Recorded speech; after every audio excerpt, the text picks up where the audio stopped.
Dobrý den, v tomto Dobrý videu den. bychom vás rádi seznámili s ukazatelem, který se jmenuje obchodní deficit. Napíšu jenom takhle zkratku, obchodní deficit, obchodní def. A vzorec, Františku? No teď jsi mě dostal. Něco minus něco. Doba obratů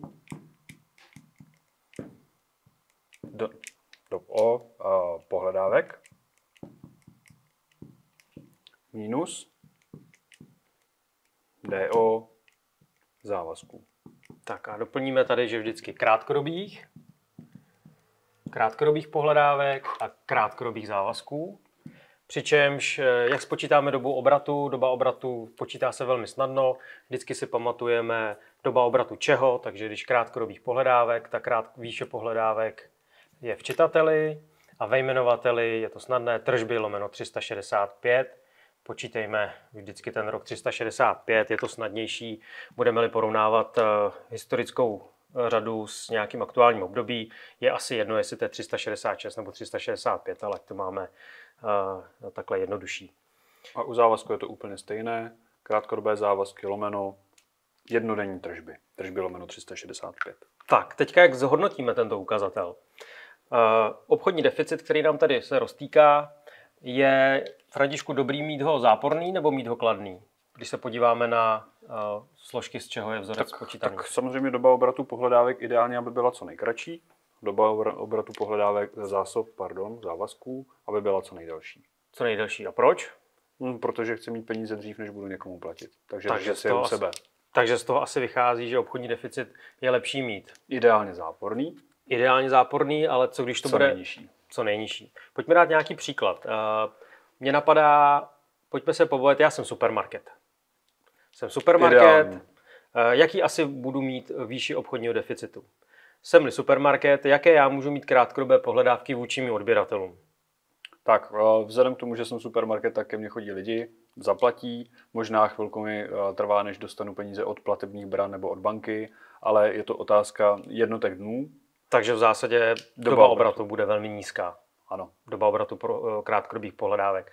No ale jsem supermarket, dodávají mi místní zemědělci a já vůči nim nejspíš mám nějakou vyšší vyjednávací sílu, to znamená, že asi jim neplatím stejně tak, jako by platí mý klienti při nákupu rohlíků, ale platím jim s nějakou splatností. Ano, dokonce u toho supermarketu, který jsi zmínil, tak se to projevuje velmi silně, protože někdy, pokud nedá dodavatel splatnost vyšší než 60-90 dnů, tak s ním neobchoduje supermarket. Takže právě doba obratu závazků je dost vysoká u supermarketu. Takže potom u supermarketu se nemůžeme divit, který se nám roztýká ještě víc obchodní deficit, to, že ta záporná výše může být i relativně vysoká. Ano. A přesto to nebudeme hodnotit nějak negativně, byť se to slovíčko deficit nabízí, že když je to záporný, no tak to pocitově hodnotím jako negativní, ale v zásadě jde o to uvědomit si, že se na to koukáme z pohledu, řekněme, peněz, čím dřív budu mít peníze u sebe, respektive čím později musím platit, tím pro mě lepší. Tak.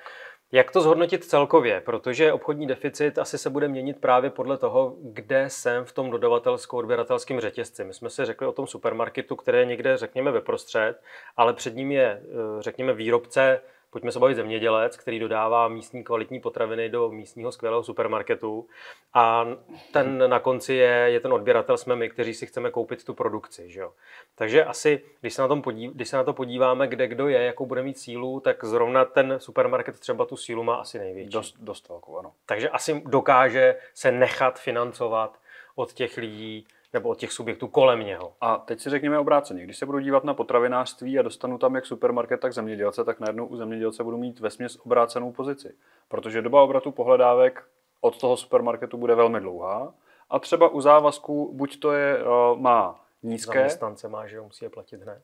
Ano, anebo vyloženě kupuje na cash, takže ty závazky budou taky malinké. Obchodní deficit potom bude dost vysoký a nebudeme přeci říkat, že... Jako kladné číslo? Tak, říkáme kladné číslo, řekněme obchodní deficit vysoký, evokuje to zápor, budeme říkat kladné číslo. Ano, tak. Vysoké kladné číslo a není to taky špatně, protože z hlediska jeho fungování, jeho biznesu a jeho pozice v dodavatelském řetězci je to naprosto v pořádku. Tak, co bychom dodali ještě k obchodnímu deficitu? Mně už nic nenapadá, přijde mi, že jsme téma vyčerpali. Souhlasím. Děkujeme za pozornost.